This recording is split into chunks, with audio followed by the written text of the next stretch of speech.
கோடி மீடியாவோட கருத்து கணிப்பு கன்றாவிகளை நம்ம ஊர்ல ஏகப்பட்ட பேரை விட்டு ஒரு காட்டிக்கிட்டு இருக்கிறாங்க. யோ என்னையா லூசுத்தனமா பேசிக்கிட்டு இருக்கிறீங்க? நீங்க சொல்ற கணக்குப்படி மொத்த தொகுதிகளை கூட்டி பார்த்தா 1563 தொகுதி வருது. ஆனா இந்தியாவில் இருக்கிறதே மொத்தம் 543 தான். அப்புறம் மாட்டு மூத்திரத்தை மருந்துன்னு நம்பி குடிச்சுக்கிட்டு இருக்கிற உங்களை மாதிரி மங்குடிகள்லாம் வேற எப்படி சொல்லுவீங்க? இன்னும் அடுத்த 5 வருஷத்துக்கு உங்ககிட்ட சிக்கி நாங்க இன்னும் என்ன ஆக போறோமோ தெரியலன்னு ஏகப்பட்ட பேரை நம்ம ஊர் மீடியாக்களை எல்லாம் விட்டு ஒரு காட்டிக்கிட்டு இருக்கிறாங்க. இதுல இன்ட்ரெஸ்டிங்கான விஷயம் என்னன்னா, கோடி மீடியாக்களை ட்ரோல் பண்றோம்னு நாம் தமிழர் தம்பிகள்லாம் நானு ரவுடி தான் வாலண்டியரா வந்து வண்டியில ஏறி இருக்கிறானுங்க. சரி, தம்பிகளோட கிரியேட்டிவிட்டி எப்படித்தான் இருக்குது? ஏன்னா நாம தம்பிகளை எப்பயுமே கூமுட்டைகள்ங்கிற மாதிரியே பாக்குறோமா? சரி, ட்ரோலாவது திருத்தமா பண்ணுவானுங்களா? இல்ல அதுவும் அவங்க அண்ணன் சீமான் சொல்ற ஆமக்கறி கதை மாதிரியே பீத்தல் தனமா இருக்குமாங்கிற ஆர்வத்துல அந்த பக்கம் எட்டி பார்த்தா என்ன சொல்றது? அதுல எல்லாம் சொல்றதுக்கே ஒண்ணும் இல்லை. எப்பயுமே நாமெல்லாம் கிழக்க போறோம்னு வைங்க, சீமான் தம்பிகள் மட்டும் தெற்கால போவானுங்க. ஏன்னா அவனுக்கு தான் புரட்சிகரமான புனிதமான அரசியலை புழுத்துறவனலாச்சு. அதனால நாம போற திசைக்கு துளியும் சம்பந்தம் இல்லாத திசையில தான் போவானுங்க. அதாவது உலகம் முழுக்கவே ஒரு கருத்து, அதுக்கு நேர் எதிர்கருத்து, அவ்வளவுதான். இதுதான் அரசியல். நாம ஒரு கருத்தை முன் வச்சா அதுக்கு அவனுங்க ஒரு நேர் எதிர்கருத்தை முன் வைக்கணும். இதுதான் அரசியல். ஆனா சீமான் தம்பிகளை பொறுத்த வரைக்கும் எப்படின்னா, நாம ஒரு கருத்து வச்சோம்னு வச்சுங்க, நாம கிழக்கால பக்கம் போறோம்னு வச்சுங்க, அதுக்கு நேர் எதிர்த்தாப்புல இருக்கிற மேற்கால பக்கம் அவனுக்கு போக மாட்டானுங்க. சம்பந்தமே இல்லாம தெற்கால போவானுங்க. ஒரு மாதிரி எல் ஷேப்ல தான் போவானுங்க. அவனுங்களை பொறுத்த வரைக்கும் அதுதான் புரட்சிகரமான புனிதமான அரசியல். அப்படித்தான் இந்த சங்கி மீடியாக்களோட கருத்து கணிப்புகளை ட்ரோல் பண்ற விஷயத்திலையும் சம்பந்தமே இல்லாம எல் ஷேப்ல தெற்கால போயிருந்தானுங்க சீமான் தம்பிகள்லாம். அதாவது சாட்டை துரைமுருகன் இந்த சங்கி கருத்து கணிப்புகளை ட்ரோல் பண்றதுக்காக ட்விட்டர்ல நேற்று ஒரு போஸ்ட் போட்டிருக்கிறாரு. அதுல அவர் என்ன சொல்றாருன்னா, நாம் தமிழர் கட்சிக்கு 35% ஓட்டு வரப்போகுது, திமுகவுக்கு 24, அதிமுகவுக்கு 17, பிஜேபிக்கு 7, மற்ற கட்சிகள்லாம் 13ன்னு ஒரு போஸ்ட் போட்டிருக்கிறாரு. இதை பார்த்து ஏகப்பட்ட தம்பிகள் சில்லறையை சதற விட்டுக்கிட்டு இருக்கிறானுங்க. நே சாட்டனே, நீ வேற லெவல்னு, சங்கிகளை கலாய்க்கிறதுல உன்னை அடிச்சுக்க ஆளே இல்லைன்னு, நீ மட்டும் இல்லைன்னா நாங்கெல்லாம் என்னன்னே ஆவறது, எங்களை எல்லாம் எப்படின்னே காப்பாத்துறதுன்னு சாட்டையை பார்த்து ஆர்கசத்தில் அன்றாயிரம் நினைச்சுக்கிட்டு இருக்கிறானுங்க. ஆனா அந்த தற்குறி தம்பி முண்டங்களுக்கெல்லாம் ஒரு விஷயம் புரியல. ஓட்டை ட்ரோல் பண்ணி இருக்கிறது சங்கி மீடியாக்களை கிடையாது, சீமானையும் நாம் தமிழர் கட்சியும் தான். அது புரியாம இவனுக்கு சில்லறையை செதற விட்டுக்கிட்டு இருக்கிறானுங்க. ஏன்னா நியாயப்படி சங்கி மீடியாக்களை ட்ரோல் பண்றதுன்னா என்ன? அந்த போஸ்டர் சாட்டை எப்படி போட்டிருக்கணும்? பிஜேபிக்கு 78% ஓட்டு, திமுகவுக்கு 18, அதிமுகவுக்கு 8, நாம் தமிழர் கட்சிக்கு 0.8, மற்றவைகளுக்கு 0.08 அப்படின்னு தான் போட்டிருக்கணும். அப்படி போட்டாதான் சங்கி மீடியாக்களை ட்ரோல் பண்றதா அர்த்தம் வரும். ஏன்னா அப்பதான் என்னையா இது காமெடியா இருக்குது, தமிழ்நாட்டில் பிஜேபிக்கு 78% ஓட்டுனா இது என்ன நம்புற மாதிரியா இருக்குதுன்னு பார்க்குறவன்லாம் கேட்பான். இப்படித்தான் இருக்குது சங்கி மீடியாக்கள் வெளியிட்டு இருக்கிற கருத்து கணிப்போம் அப்படின்னு நான் சங்கி மீடியாக்களை ட்ரோல் பண்ண மாதிரி ஆகும். இப்போ போட்டிருக்கிற இந்த ஓட்டையோட போஸ்டின் படி ஓட்டை சீமானை தான் நக்கல் பண்ணியிருக்கிறாரு. ஏன்னா நாம் தமிழர் கட்சி 35% ஓட்டு வாங்கணும்னா சீமானே சூழ தான் சிரிப்பாப்ல. இத்தினூண்டே அறிவு இருக்கிற எந்த தம்பியும் இதை நம்ப மாட்டான், அவனுங்களும் சூழ தான் சிரிப்பானுங்க. ஸோ மஞ்ச பைக்குள்ள செருப்பை போட்டு சீமான சாட்டை ஒரு சாத்தி இருக்கிறாரு. அதுதான் இதில் இருக்கிற மேட்ரு. ஆக்சுவலாக ஓட்டை இதை தெரியாமல் செஞ்சிருக்கலாம் வாய்ப்பு இல்லை, அதெல்லாம் தெரிஞ்சுதான் செஞ்சிருக்கிறாப்புல.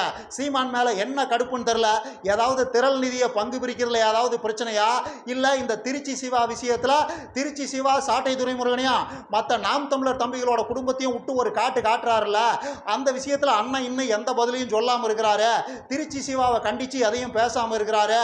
ஊன்னும் சொல்லாம ஒரு மாதிரி மையமா மண்டையை வச்சுக்கிட்டு அண்ணன் போயிட்டு வந்துகிட்டு இருக்கிறாருல, அந்த கடுப்பா இருக்கலாம். என்ன விஷயம்னு தெரியல. ஆனா சாட்டை தெரிஞ்சேதான் இந்த சம்பவத்தை பண்ணியிருக்கிறாரு.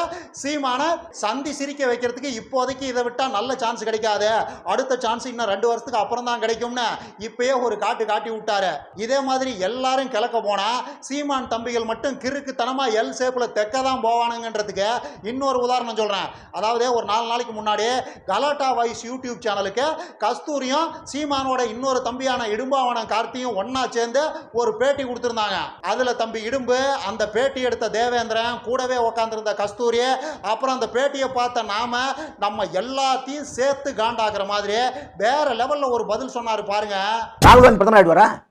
சாத்தியம் சொல்லுங்க நீங்க. சார் அப்ப பிரதமர் மோடி தான். மோடி ஆகக்கூடாது. இப்படி ஒரு பதிலை எல்லாம் உலகத்துல எவனாலையும் சொல்ல முடியாது. இப்படி ஒரு பதிலை சொல்ல சீமான் தம்பிகளை தவிர ஈரேல் உலகத்திலேயும் ஆள் கிடையாது. அந்த அளவுக்கு இது வேற லெவல் பதில். ஆக்சுவலா அந்த பேட்டி எடுத்தாப்புல தேவேந்திரன் அவர் ஒரு கட்டத்தில் கடுப்பாயிட்டாப்புல. இதுக்கு மேல இந்த கிறுக்கனை என்னால சமாளிக்க முடியாது, நீங்களே பார்த்துக்குங்க மாமின்னு கஸ்தூரி மாமி கிட்ட பொறுப்பை தள்ளி விட்டாப்புல. ஆக்சுவலா கஸ்தூரி மாமியும் ஒரு அறகுறை தான்.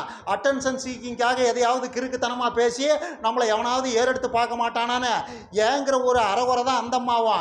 ஆனா அந்த அம்மாவுக்கே கிறுகிறுன்னு வந்துருச்சுன்னா பார்த்துங்களேன். இருந்தாலும் கட்டுப்படுத்திக்கிட்டு, தேவேந்திரன் நீங்க ஒன்றும் பயப்படாதீங்க, தம்பியை நான் பார்த்துக்கிறேன், நீங்க கொஞ்சம் அமைதியாயிருங்கன்னு இந்த பக்கம் திரும்பி, தம்பி கார்த்தி சுயநினைவோட தானே இருக்கிற, தெம்பா தானே இருக்கிற, காலையில் சாப்பிட்டியா, இல்லைனா கம்பங்கூழ் வாங்கிட்டு வர சொல்லிட்டா ஒரு டம்ளர் குடிக்கிறியா அப்படிங்க. இல்லை இல்லை நான் காலையில் சாப்பிட்டு தான் வந்தேன், தெம்பா தான் இருக்கிறேன் அப்படிங்க. சரி இது எத்தனை?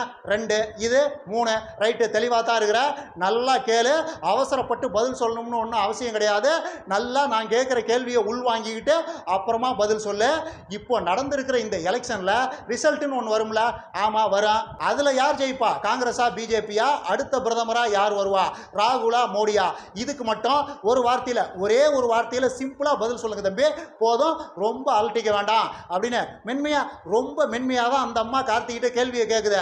இந்த கரகாட்டக்காரன் படத்தில் இந்த வாழைப்பழ காமெடியில் கவுண்டமணிக்கும் செந்திலுக்கும் இடையில இருக்கிற அந்த பிரச்சனையை கவுண்டமணியால் தீர்க்க முடியாத போது கோவைசோரில் வந்து கடைக்காரன்ட்ட போனையா, காசை கொடுத்தியா, அவன் 2 பழம் கொடுத்தானா, வாங்கினானா அப்படின்னு ரொம்ப மென்மையாக அந்த பிரச்சனையை டீல் பண்ணும்ல, அந்த மாதிரியாக தான் தம்பி கார்த்தியை தங்கச்சி கஸ்தூரி அவ்வளவு மென்மையாக டீல் பண்ணாங்க.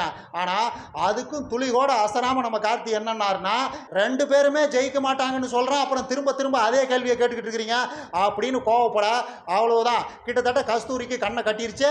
சரிதான், இந்த கிரிக்கெட்டை இதுக்கு மேலே பேசுறதுக்கு ஒன்றும் இல்லை அப்படிங்கிற முடிவுக்கு வந்துருச்சு. ஆனாலும் அத்தனையும் அடக்கிக்கிட்டு அத்தனை கோவத்தையும் உள்ளுக்குள்ளே போட்டு புதைச்சிக்கிட்டு திரும்ப ஒரு தடவை கேட்டுது, அதாவது தம்பி காங்கிரஸும் ஜெயிக்காது, பிஜேபியும் ஜெயிக்காது, மோடியும் ஜெயிக்க மாட்டாரு, ராகுலும் ஜெயிக்க மாட்டாருங்கிறது உங்களுடைய எதிர்பார்ப்பா, இல்லை இதுதான் நடக்குங்கிறீங்களா அப்படின்னு மறுபடியும் மென்மையாக கேட்க, 2ம் தான் அப்படின்னு கார்த்தி ஒரே போட அதுக்கு மேலே பேசுறதுக்கு ஒன்றும் இல்லைன்னு அந்த அம்மா இந்த பக்கம் திரும்பி வழக்கம் போல திமுகவை திட்ட ஆரம்பிச்சிருச்சு. இந்த அம்மா திமுகவை திட்டின கதை கார்த்தி சொன்ன அந்த பதிலை விட அது வேற லெவல் காமெடி. அதாவது அந்த அம்மா என்ன சொல்லிச்சுன்னா, தமிழ்நாட்டில் திமுக தான் ஜெயிக்க போகுது, அதுல எல்லாம் ஒன்றும் சந்தேகம் கிடையாது, ஆனால் மக்கள் தோக்க போறாங்க அப்படின்னு ஒன்று சொல்ல, அந்த நெறியாளர் தேவேந்திரன் என்னன்னாருன்னா, என்ன சொல்றீங்க மேடம், திமுக ஜெயிக்குதுன்னா மக்கள் ஓட்டு போட்டு தானே ஜெயிக்க வைக்க போறாங்க, அப்புறம் எப்படி திமுக ஜெயிக்கும் மக்கள் தோப்பாங்க அப்படின்னு ஒரு கேள்வியை கேட்க, அதெல்லாம் அப்படித்தான், மக்கள் தோப்பாங்க ஆனால் திமுக தான் ஜெயிக்கும் அப்படின்னு அந்த அம்மா தன்னுடைய கருத்தில் உறுதியா இருக்க, சர்தான் சரியான ஆளுகள்கிட்ட மாட்டிருக்கோம்டா, ஏரில் பூட்டின எருமை மாதிரின்னு, மேடம் நீங்க 2 பேரும் பேசிக்கிட்டு இருங்க, ஒரு 5 நிமிஷத்துல வந்துடுறேன் அப்படின்னு கிளம்பி போன அந்த தேவேந்திரன் அதுக்கப்புறம் ஒரு 5-6 நாள் கழிச்சு தான் ஆபீஸ் பக்கமே வந்திருக்கிறாரு. ஏன்னா அரசு மருத்துவமனையில் பைத்தியத்துக்கு வைத்தியம் பார்த்துட்டு வந்திருக்கிறாரு. அந்த அளவுக்கு 1/2 மணி நேரத்தில் இந்த 2 மெண்டல்களும் சேர்ந்து அவரை ஒரு வழி பண்ணியிருக்குது. சரி, சீமானோட தம்பி தங்கச்சிகள் தான் இந்த லெவலில் இருக்கிறாங்க, இவங்க அண்ணனாவது ரொம்ப விவரமானவராக இருப்பாரு அப்படின்லாம் தப்பு கணக்கு போட்டுறாதீங்க. அவர் சொல்கிற பதிலெலாம் வேற லெவலில் இருக்கும். சீமான்கிட்ட போய் நாளைக்கு ரிசல்ட் என்னவா வரப்போகுது, ராகுல் ஜெயிக்க போகிறாரா, மோடி ஜெயிக்க போகிறாரா, காங்கிரஸ் ஜெயிக்க போகுதா, பிஜேபி ஜெயிக்க போகுதா அப்படின்னு ஒரு கேள்வியை கேட்டிங்கன்னா, தம்பி நான் இருக்கிற வரைக்கும் தமிழ்நாட்டில் இவங்க 2 பேரையும் ஜெயிக்க விட மாட்டேன், நான் இருக்கிற வரைக்கும் இவங்க 2 பேரும் எங்கேயுமே ஜெயிக்க முடியாது. ஏன்னா காங்கிரஸ் தமிழின விரோதி, பிஜேபி மனித குல விரோதி, ஸோ இவங்க 2 பேர்த்தையும் நான் ஜெயிக்கிறதுக்கு விட மாட்டேன் அப்படிம்பாரு. அதெல்லாம் சரிதானே, நீங்கள் தமிழ்நாட்டில் இவங்களையெல்லாம் ஜெயிக்க விட மாட்டீங்க, இந்தியாவில் என்ன பண்ண போறீங்க, நாளைக்கு வர்றதுங்கிறது இந்திய பிரதமர் யாருங்கிறதுக்கான ரிசல்ட் தானே அப்படின்னு மடக்கி ஒரு கேள்வியை கேட்டிங்கன்னா, அதெல்லாம் கிடையாது தம்பி, நான் விட மாட்டேன், நான் வந்ததுக்கப்புறம் ஜிஎஸ்டி என்கிட்ட இருந்து வாங்கி பாரு பார்க்கலாம், கர்நாடகாவிலிருந்து தண்ணியை கொடுக்க மாட்டேன்னு அவன் சொல்லிடுவானா, நெய்வேலியிலிருந்து அவனுக்கு கரண்ட் போயிருமா, அண்ணன் விட்டுருவானா, ஆஃபீஸை இழுத்து பூட்டிட மாட்டேன் அப்படின்னே தான் பேசிட்டு போவாரே தவிர கடைசி வரைக்கும் காங்கிரஸ் ஜெயிக்குமா பிஜேபி ஜெயிக்குமான்னு அந்த கேள்விக்கு மட்டும் பதிலே சொல்ல மாட்டாரு. சரி, இவங்கெல்லாம் தான் இப்படி இருக்கிறாங்க, நாம் தமிழர் ஆதரவு தம்பிகள் இருக்கிறாங்கல்ல, சாதாரண அப்பாவி கூமுட்ட தம்பிகள், அவங்ககிட்ட போய் கேட்டிங்கன்னு வச்சுங்க, நாளைக்கு யார் தம்பி ஜெயிக்க போறாரா, ராகுலா மோடியான்னு கேட்டிங்கன்னா அவனுங்களும் இப்படி தான் பதில் சொல்லுவானுங்க. இவங்க யாருமே கிடையாது, 2 பேரும் ஜெயிக்க போறதில்ல, எங்க அண்ணன் தான் ஜெயிக்க போறாரு, ஏன்னா இந்த மண்ணை ஆள்ற தகுதி இருக்கிற ஒரே ஆள் எங்க அண்ணன் தான் அப்படின்னு தான் அவனுங்க சொல்லுவானுங்க. சரிதான்டா கூமுட்டைகளா, இந்த மண்ணை ஆள்ற தகுதி உங்க நொன்ன ஒரு ஆளுக்கே இருந்துட்டு போகுது, அதெல்லாம் நாங்கள் இருக்கிற வரைக்கும் நடக்க போறதில்ல, அப்புறம் நாங்கள்லாம் எதுக்கு இருக்கிறோம், உங்க நொன்னனை ஆளை விட்டு வேடிக்கை பார்க்கறதுக்காக நாங்கள் இருக்கிறோம். உங்க நொன்னனுக்கு இந்த மண்ணு மேலே ரொம்ப பிரியம்னா முடியுமா? 2 கையை அள்ளி தின்னுக்க சொல்லுங்க. அதை தாண்டியெல்லாம் அவரால் எதுவும் பண்ண முடியாது. நாங்கள் விட மாட்டோம். சரி, அதை விட அதெல்லாம் எங்களுக்கு தெரியுதுரா. நாளைக்கு வரப்போகிறது இந்திய பிரதமர் யாருங்கிறதுக்கு உண்டான ரிசல்ட்ரா. அதில் யார் ஜெயிப்பான்னு நீங்கள் நினைக்கிறீங்க? அதை சொல்லி தொலைங்கடா கூமுட்டைகளா அப்படின்னு கேட்டால் அதுக்கு அவனுங்க என்ன சொல்லுவானுங்கன்னா, அதெல்லாம் எங்களுக்கு தெரியாது, நாங்கள் எங்கள் அண்ணனுக்கு ஓட்டை போட்டுருக்கிறோம், அவர் தான் நாளைக்கு ஜெயிக்க போகிறாரு, அதுக்கப்புறமா அவர் என்னவா வேணாலும் ஆவார், அவர் பிடிச்சிருந்தா பிரதமராக இருப்பார், இல்லைன்னா முதலமைச்சராக இருப்பார், 10 நாளைக்கு பிரதமராக இருப்பார், 10 நாளைக்கு முதலமைச்சராக இருப்பார், அப்புறம் இதெல்லாம் போர் அடிச்சதுன்னா ஏதாவது ஒரு ஸ்டேட்டில் போய் ஒரு வாரம் கவர்னராக இருந்துட்டு வருவார். அதெல்லாம் எங்கள் அண்ணன் முடிவு பண்ணுவார். நாளைக்கு எங்கள் அண்ணன் ஜெயிக்க போகிறாரு, ஆட்சி மாற்றம் உறுதியே. அவர் சௌரியத்தை போல பிரதமராகவோ முதலமைச்சராகவோ கவர்னராகவோ எதுவாகவோ இருப்பார். அதெல்லாம் எங்களுக்கு தேவையில்லை. அண்ணன் ஆட்சிக்கு வந்தோடனே ஆட்டு பண்ண போட போகிறாரு, அதில் புழு காலறதுக்கு நாங்கள்லாம் தயாராகிட்டு இருக்கிறோம் அப்படின்னு தான் முடிப்பானுங்க. ஏன்னா இவங்க நொண்ணனுக்கு ஒத்த ஓட்டை போட்டு வந்து வீட்டில் மல்லாந்தடிச்சு படுத்துட்டாலே போதும், அத்தனை பிரச்சனையும் அண்ணன் அறநாளில் தீர்த்துருவார் அப்படிங்கிறது தானே இவங்களோட அசைக்க முடியாத நம்பிக்கை. அதனால் இவனுங்க கண்டிப்பாக அப்படி ஒரு பதில் தான் சொல்லுவானுங்க. அதனால் தற்குறி தம்பிகளுக்கெல்லாம் நான் சொல்கிறது என்னென்னா, அடே கூமுட்டைகளா, நீங்கள் அடுத்தவங்களை ட்ரோல் பண்ணவெல்லாம் முயற்சி பண்ணாதீங்க.